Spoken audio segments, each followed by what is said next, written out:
Welcome to Comic Power.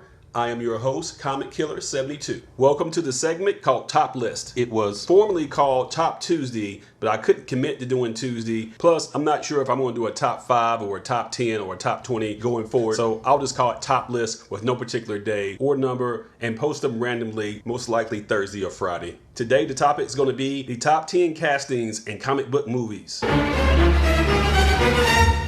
What I mean by castings is when an actor is picked to play a role in a movie and the studio got it right and picked the right actor. We are only going to do a thumbs up list and keep it positive.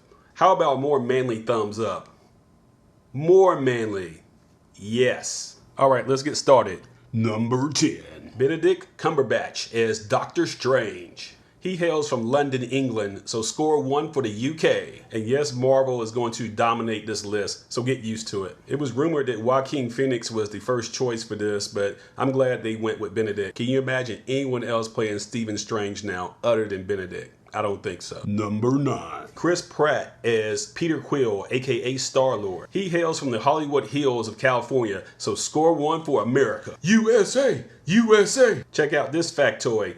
He was waiting tables at the Bubba Gump Shrimp Company restaurant in Maui, Hawaii, and he was discovered by Ray Dong Chong, who got him started in acting. She's the daughter of Tommy Chong and an actress and a director herself. I'm not making this stuff up. He made a name for himself playing Andy in Parks and Recreation, and he was not the first choice for Guardians of the Galaxy either, but he did get the role as a C-list actor, and with the success of that movie, he's now on the A-list. Way to go, Mr. Pratt. Number 8. Margot Robbie as Harley Quinn. This beautiful blonde hails from Australia, so score 1 for the Down Under. If there was ever one actor that was born to play a particular role, this has got to be it. She's got that devilish grin that you know she's up to no good, but you know it's going to be a lot of fun. She completely stole the show in the Suicide Squad, and despite the fact she went in and out of a New York accent, we still loved it and want more. And we're going to get more in a Gotham City Sirens movie that's going to come out in the near future with her with Catwoman and Poison Ivy. At the making of this video, she's only 26 years old, so she's going to be playing Harley for a long time. It's going to be hard for anyone to play this role ever again after her. Number 7. Ryan Reynolds as Wade Wilson, also known as Deadpool. Ryan comes from Canada, so score 1 for maple syrup and flannel shirts. Despite the catastrophe that was Green Lantern and whatever this was on Wolverine, let me catch myself. Oh yeah, this is a positive list. Thumbs up, thumbs up. He deserves to be on the list for best for Deadpool because he completely nailed that character. He really gets what the character is about. And that would be getting paid to murder people as a mercenary.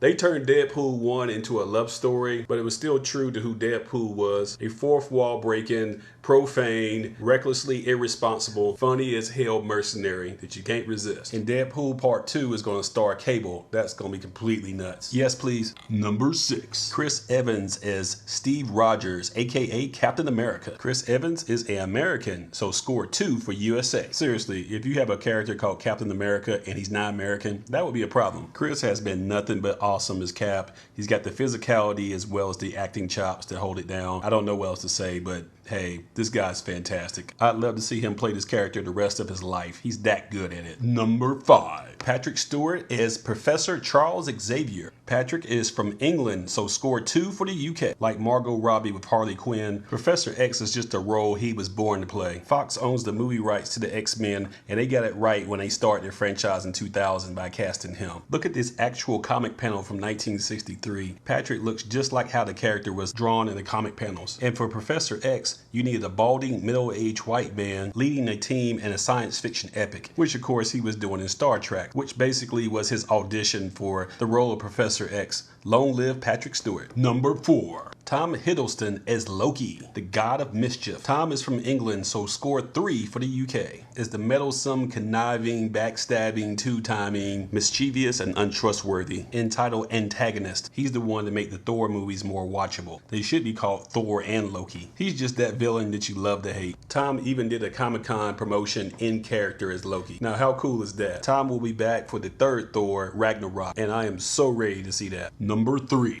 J.K. Simmons as J. Jonah Jameson, the owner of the Daily Bugle who hates Spider-Man. J.K. is an American, so scored 3 for the USA. J.K. is probably the best character actor in the business. Look at this transformation. You can tell he really understands the character and his motivations. It's like he leapt off of the comic page and landed right in the movie. When Sony rebooted Spider-Man, they didn't even try to recast the character. Now that Spider-Man has been rebooted for a third time, I'm curious to see if Marvel is going to take a shot at him. Number 2, Heath Ledger as the Joker in the Dark Knight trilogy. Heath is from Australia, so scored 3 for the Down Under. Heath was probably the best actor of his generation, and it's really such a shame that his life ended so early. He is the only actor to win an Oscar for acting in a comic book movie. His take on the Joker is so insanely great that it's going to be hard for anyone to eclipse it ever. For a whole generation of Batman fans, this is their Joker and what the Joker should look like. Now, a moment of silence. Before we reveal number 1, let's look at some honorable mention nominees. Music, please. Hugh Jackman is Wolverine. The first 2 Wolverine solo movies were subpar, so I'm hoping that Wolverine 3, Logan, doesn't disappoint. Paul Bettany is the Vision. His character is worthy of holding Thor's hammer, and he is worthy of an honorable mention nomination. Sebastian Stan as Bucky Barnes, aka the Winter Soldier, also worthy of praise, but I just couldn't get in the top 10. Hugo Weaving is the Red Skull. This character actor can play anything. Agent Smith in The Matrix, V for Vendetta, and the Red Skull 2. Sir Ian McKellen as Magneto. He played the character Magneto so convincingly, he kind of makes you want to come over to his side, doesn't he? Sorry, Charles, I'm Team Eric. Gal Gadot as Wonder Woman. It took me a while to warm up to her, but once I saw her in Batman vs. Superman, I was sold. She's only been great so far. Josh Brolin as Thanos, the Mad Titan. Dude, he's Thanos. Tom Holland as Spider-Man. He only had a cameo in Civil War, so we haven't seen enough of him to be ranked higher yet. But seriously, he will be later. Chadwick Boseman as Black Panther. Just like with Spider-Man, we haven't seen enough of him yet other than a cameo in Civil War, but man, it was awesome.